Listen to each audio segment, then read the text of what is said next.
Jadi bagaimana kita matematika itu senang, karena matematika itu pelajaran yang paling disenangi oleh umat seluruh dunia, gitu kan.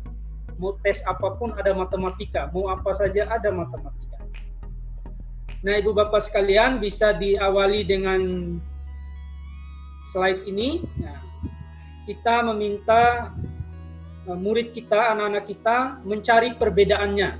Nah, carilah perbedaan dari tulisan ini. Tentu tidak ada perbedaannya karena semuanya sama, tetapi anak kita telah membaca Bismillahirrahmanirrahim sebanyak 3 kali. Dan bicara kreativitas, Bapak Ibu sekalian, ini mungkin pernah mendengar ada namanya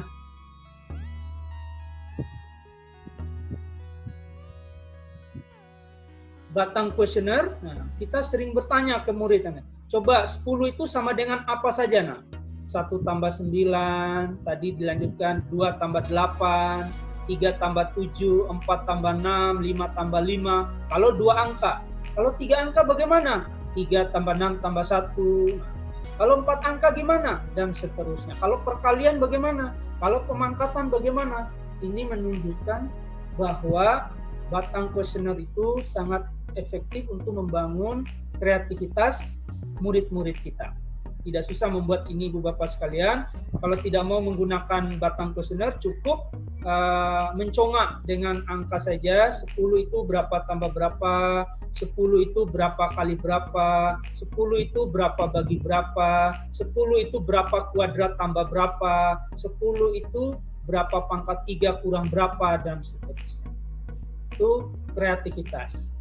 Nah, yang berikutnya di sini bisa dilihat huruf-huruf yang dikuningkan. Nah, ini huruf-huruf yang dikuningkan bisa dibaca oleh Bapak Ibu sekalian, bisa dieja.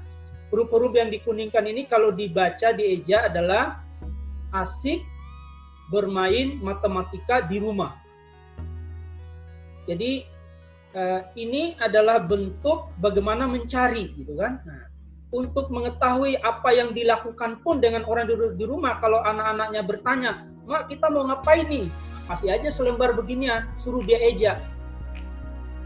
Oh, pas dia eja ternyata, oh, sholat duha ya, akhirnya sholat duha. Oh, tadarus ya, akhirnya tadarus, dan seterusnya. Ini juga membuat berpikirnya itu bergerak, gitu kan. Artinya apapun aktivitasnya diawali dulu dengan berpikir. Matematika banget, Ibu Bapak, mungkin di rumah sudah punya jam matematika, mungkin di rumah sudah punya mug matematika, mungkin di rumah sudah punya kaos, sudah punya jaket, sweater matematika. Nah, ini hal-hal yang membuat suka kepada matematika, makanya disebut matematika banget gitu. Bagaimana karakter kita menyukai matematika lewat pakaian, lewat peralatan-peralatan, dan seterusnya. Workshop Matematika UHAMKA memproduksi hal-hal seperti ini. Ibu Bapak sekalian, bicara dengan matematika asik di rumah ini, tentu teori Brunner yang kita adopsi yang kuat. Brunner mengatakan tahapan belajar matematika itu yang pertama N-aktif, benda-benda nyata, kemudian ikonik, model, tiruan, alat peraga, kemudian simbolik, konseptual, abstraksi. Ini juga menjadi rujukan awal, miriplah dengan matematika realistik. Kemudian kalau bicara permainan, Ibu Bapak sekalian bisa membaca teorinya Brunner, teorinya Binz. Ini juga ada alat peraganya, AM itu, DNS-AM, itu Algebraic Experience Model. Ini fakta tentang sudut. Nah, bisa menggunakan hal-hal seperti ini di jam, memotong rambut lurus, piramida, memotong martabak, serabi, pizza, dan seterusnya, sudut meja, biliar, dan seterusnya. Ketika mencuci tangan, musim COVID seperti ini, di keran, di apa, mintalah murid atau anak-anak kita mengukur ada sudut apa saja di situ, gitu kan. Keran air kan bisa lancip, bisa tumpul, dan seterusnya, bergantung letupan selang air yang kita bentuk atau kerannya. Ini fakta-fakta tentang sudut lagi, membandingkan sudut, bisa melihat jarum jam, kita buka tutup laptop, itu juga bicara tentang sudut, memotong telur dadar, memotong martabak, memotong pizza, itu dia bicara tentang sudut, bisa juga pecahan, itu bisa. Membandingkan sudut, nah, ini antara mulut buaya dan mulut burung, gedean mana, gitu juga, menjadi fakta-fakta tentang sudut, ini juga. Kemudian matematika di kamar mandi Ibu Bapak. Nah, kita mulai, ada sabun mandi. Bagaimana caranya? Nah, sebelum mandi, sabun ini diukur ketebalannya berapa, kemudian dipakai mandi oleh anggota keluarga. Sore hari setelah mandi semua, diukur lagi berkurang berapa mili ketebalan sabun. Besok dipakai mandi lagi, diukur lagi ketebalannya berkurang, sehingga akan bentuk sebuah pola tertentu, sehingga bisa diprediksi berapa hari sabun ini akan habis, tipis, dan seterusnya. Bisa juga menggunakan konsep ditimbang. Jadi sebelum dipakai mandi, sabun ini ditimbang berapa gram. Setelah dipakai mandi, keringkan, timbang lagi berapa gram. Nah, bisa dibuat grafiknya juga untuk SMP SMA. Bagaimana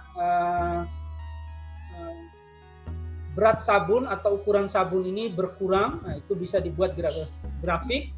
Variabelnya itu adalah waktu dan ketebalan sabun atau waktu dan berat sabun.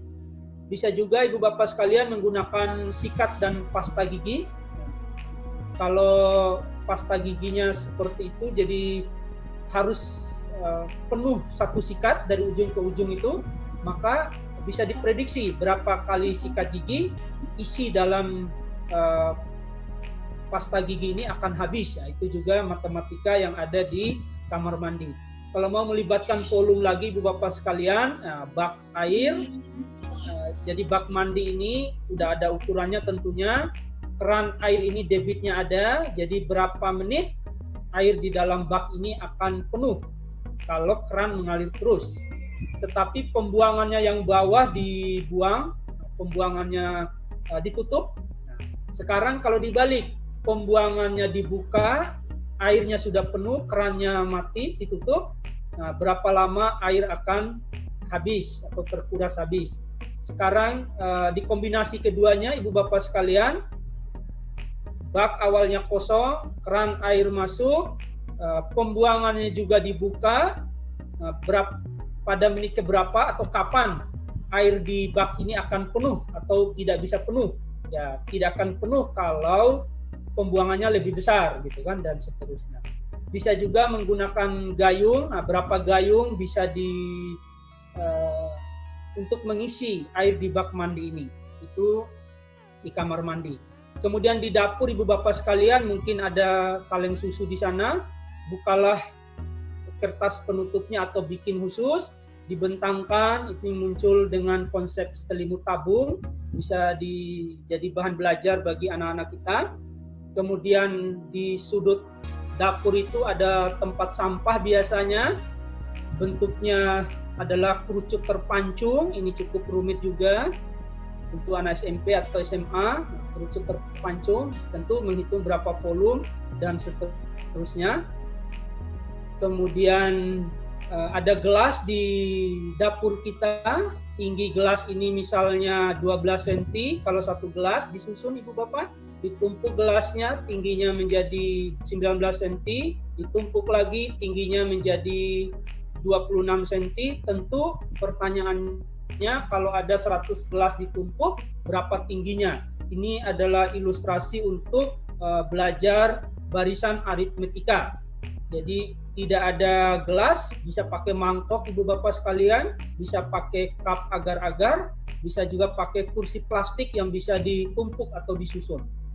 Masih tentang air ini, nah ini ada tempat wadah, takaran, ukurannya 113, takaran kedua 221. Nah, ini digunakan Ibu Bapak untuk mengisi air di ember ini yang berukuran 9 liter.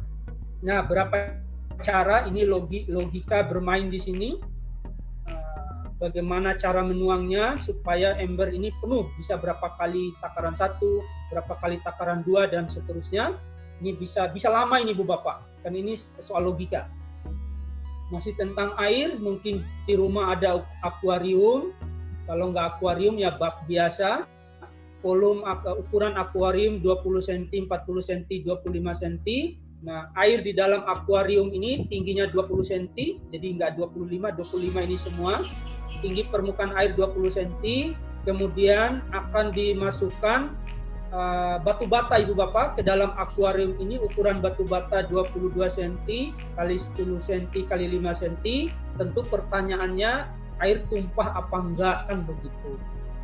Kalau tumpah, berapa yang tumpah, tentu seukuran volume batu bata ini. Jadi urusan akuarium, mungkin mau membersihkan kolam ikan di luar rumah, memasukkan batu bata atau batu, bisa membantu murid atau anak-anak kita menghitung volume air atau volume batu atau volume batu bata.